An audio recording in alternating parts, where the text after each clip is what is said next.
Bonjour à tous et bienvenue sur ma chaîne pour cette nouvelle vidéo.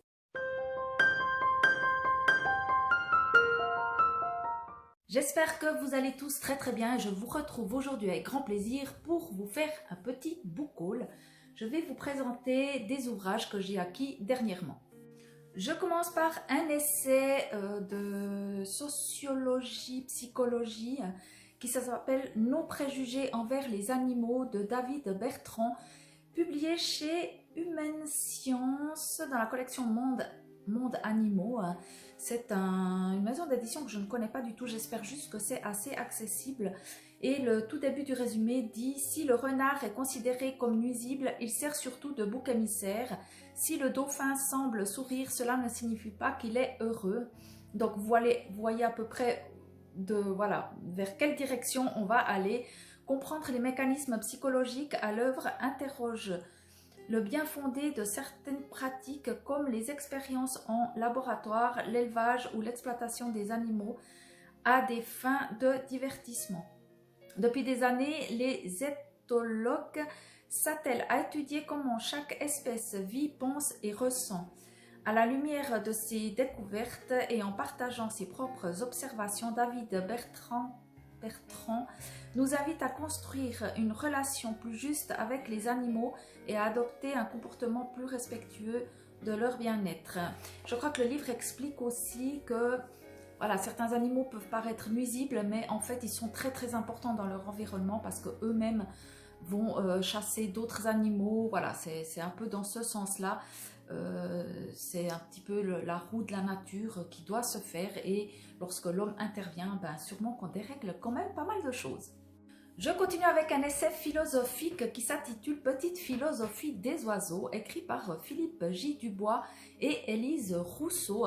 C'est un court ouvrage de même pas à peine 150 pages. Et je ne sais plus trop de quoi ça parle. Bon, c'est de la philosophie. On a souvent besoin d'un plus petit que soi. C'est le secret que nous confie ce livre avec bienveillance et douceur. Donc ça a l'air super sympa. J'espère vous en parler assez rapidement. C'est écrit très aéré. Ça a l'air vraiment très agréable à lire. Donc j'espère le sortir assez rapidement de ma pile à lire. Je suis quelqu'un qui s'intéresse à beaucoup de choses et je trouve pas assez éduquée dans certains domaines. Et dernièrement, j'ai acquis pas mal d'essais. Je ne vais pas tous vous les présenter dans ce book haul parce que ça serait beaucoup trop long.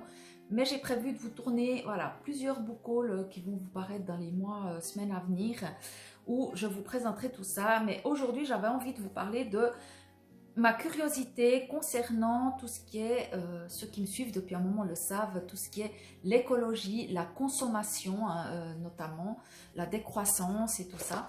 Et je suis tombée sur La fabrique du consommateur de Anthony Caluso, une histoire de la société marchande.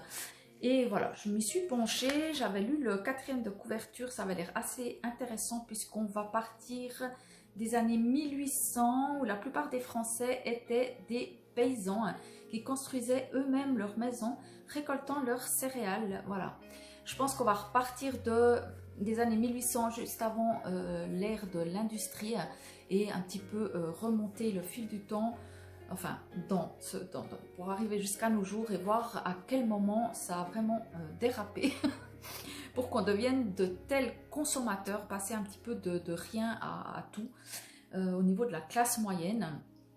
Et voilà, je fais une petite aparté. Il y a un livre que je vous recommande si ce sujet vous intéresse, c'est La Jungle de Upton Sinclair, qui est un livre, je vous avertis, très dur à lire. Il y a des passages qui sont vraiment très durs à lire, mais qui a été un vrai coup de cœur pour moi et qui parle justement de la condition ouvrière au début de l'industrialisation. Dans ces sujets dans lesquels j'aimerais approfondir mes connaissances, il y a évidemment le féminisme. Qu'est-ce que c'est exactement? Comment il s'est formé? Quels sont les courants féministes? Oh pardon, je tape la caméra. Et pour ça, je me suis procuré Le corps des femmes, la bataille de l'intime de Camille Froidevaux-Métairie aux éditions Point, ainsi que dans la même maison d'édition de Jennifer Padjemi, Selfie, comment le capitalisme contrôle nos corps. Pour ce qui est du selfie, je vous lis juste une petite phrase accroche qu'il y a au dos qui a été écrit, qui est paru dans Marie-Claire. Dans son essai percutant, Jennifer Padjemi décrypte comment le capitalisme moderne a récupéré le body positivisme et détaille pour nous nos nouvelles injonctions toxiques qu'il crée. Après la vague du mouvement body positive, la pression qui pèse sur le corps des femmes a-t-elle réellement disparu? Et pour le corps des femmes, la bataille de l'intime est en marche. Donc ça va plutôt parler de la maternité, du non-désir d'enfant, les menstruations, la ménopause, apparence et normes esthétiques, sexualité et plaisir. Pour la philosophe Camille Froidevaux-Métairie, cela ne fait aucun doute. La déferlante MeToo a intensifié le tournant génital du féminisme. Je suis en train de lire d'ailleurs actuellement l'ouvrage « Tout le monde peut être féministe » et je suis en train d'y apprendre pas mal de choses, vraiment, c'est très intéressant, je vous en parlerai de toute façon dans un point lecture ou un bilan. Et j'y ai notamment appris qu'il y a eu une vague, voilà, avec le MeToo de féminisme, où on a réussi à obtenir certaines choses, à se faire entendre, et tout à coup, c'est redescendu, il y a eu de nouveau un creux, on a fait un peu marche arrière, et là, il y a de nouveau une vague de féminisme, et c'est super intéressant. Pour l'instant, je vous le recommande, mais je vous donnerai de toute façon mon avis final. Avant de passer au roman, c'est vrai que j'ai aussi acquis un petit recueil de poésie. Il a été écrit par Morgane Hortin et il s'appelle La chambre sans mur. Je ne connais pas du tout cette autrice, cette poétesse. Je n'avais jamais vu ce recueil de poésie. Je suis tombée par hasard dessus en librairie. Et voilà, des fois j'aime bien me laisser surprendre ou décevoir, enfin, ça peut arriver, et j'ai embarqué ce livre, voilà, sans trop y penser. Je l'ai à peine feuilleté, j'ai beaucoup aimé la couverture, et voilà, je vous en donnerai également des nouvelles dès qu'il sera lu. Je me suis procuré Jude l'Obscur de Thomas Hardy dans la collection classique chez le livre de poche. Thomas Hardy, j'ai lu que Loin de la foule déchaînée. Je crois que j'ai lu que ça de lui. Je l'ai lu 2 fois et j'aime beaucoup. Voilà, il y a pas mal de descriptions et voilà, on est dans de la littérature classique et j'avais envie de le découvrir un petit peu plus. Et ici, on va être avec le maçon Jude Fowler qui rêve d'une vie meilleure et s'acharne à acquérir le savoir et la culture. La passion qui naît en lui pour sa cousine Sue, mariée à un maître d'école, va lui faire entrevoir d'autres horizons de bonheur et menacer de les conduire tous deux à la perdition. Ça dit aussi, ce roman est une méditation sur les désirs qui déchirent l'être humain, l'opposant à lui-même autant qu'aux lois sociales qui l'entourent, la vérité des personnages et du drame, l'épaisseur de l'univers social où ils évoluent, la lucidité du regard posé sur eux font de Jude l'Obscur, au même titre que Tess d'Urberville, un chef-d'œuvre. Je pense que ça va être très intéressant, voilà, au niveau psychologie du personnage, introspection entre voilà, le bien, le mal, mais les sentiments sont trop forts, donc on y va quand même et on culpabilise. Voilà, je pense que ça va être chouette. N'hésitez pas à me dire en commentaire si vous l'avez lu et ce que vous en avez pensé. Ensuite, j'ai craqué pour un ouvrage que vous avez très certainement tous vu passer, que bon nombre d'entre vous avez très certainement déjà lu. À nouveau, n'hésitez pas à venir en commentaire m'en parler. Il s'agit du Tatoueur d'Auschwitz de Heather Morris, j'espère que je n'écorche pas trop le nom, que j'ai acquis chez J'ai lu, le livre en livre de poche. Et voilà, l'histoire vraie d'un homme et d'une femme qui ont trouvé l'amour au cœur de l'enfer. On l'a tellement vu passer, jusqu'à présent je ne me suis toujours pas lancée. Et là je me suis dit, allez, allons-y, je crois qu'il a une assez bonne critique, hein. Donc j'ai vraiment hâte de le lire. Je pensais qu'il était plus long, mais en fait non, il est il fait environ 300 pages. Ensuite, je me suis fait la rentrée littéraire de chez Slatkin. Je sais pas, j'ai été hyper tentée par 4 sorties de chez Slatkin. Le premier, c'est Le printemps peut-être de Lena Furlan, qui nous parle: le minuscule cahier est devenu réservoir et sous mes yeux, là s'allonge ce qu'il y avait dans ma tête, sous ma poitrine, au fond de ma gorge. Les mots viennent seuls, je n'ai pas besoin d'y penser, qu'ils sont déjà écrits. J'en ai presque peur, je ne peux plus m'arrêter. Toutes ces choses que je ne savais pas et sont désormais là. Elles s'appartiennent. Elles n'appartiennent pas à quelqu'un d'autre, ce sont les miennes. Dans une écriture d'ellipses et d'instantanés où présent et souvenir se mêlent et s'entrecroisent, le printemps peut-être dévoile le lien intense entre 2 sœurs et en parallèle, une relation amoureuse où la violence s'insinue. Ensuite, je me suis pris Un étrange Nobel de Olivier Jochem ou Joachim, je suis désolée à nouveau si j'écorche le nom. Novembre 1946, le prix Nobel de littérature est décerné à Hermann Hesse. Allemand de naissance, désormais citoyen suisse, l'écrivain se retire fréquemment en maison de repos pour apaiser son âme tourmentée. C'est lors de l'une de ses retraites, près de Neuchâtel, qu'il apprend que l'Académie suédoise lui réserve le plus prestigieux des prix littéraires. Un roman d'inspiration biographique dans lequel se dévoile la personnalité complexe d'Hermann Hesse, ses aspirations et ses craintes, mais aussi ses amitiés profondes. Alors forcément, en plus, ça se déroule tout près de chez moi, parce que j'habite sur Neuchâtel, en Suisse. Donc voilà, ça pouvait que titiller ma curiosité. Ensuite, j'ai été très intriguée par Glace morte de Walter Rosselli.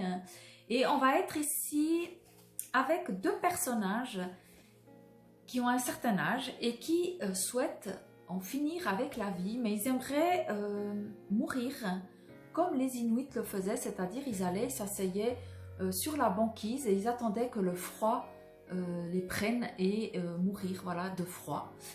Et ben, ces 2 personnages, ils vont commencer à faire une ascension dans la montagne, si je me souviens bien, en plein hiver, afin d'y trouver un glacier ou quelque chose du genre qui pourrait leur servir à mettre fin à leur jour, comme les Inuits.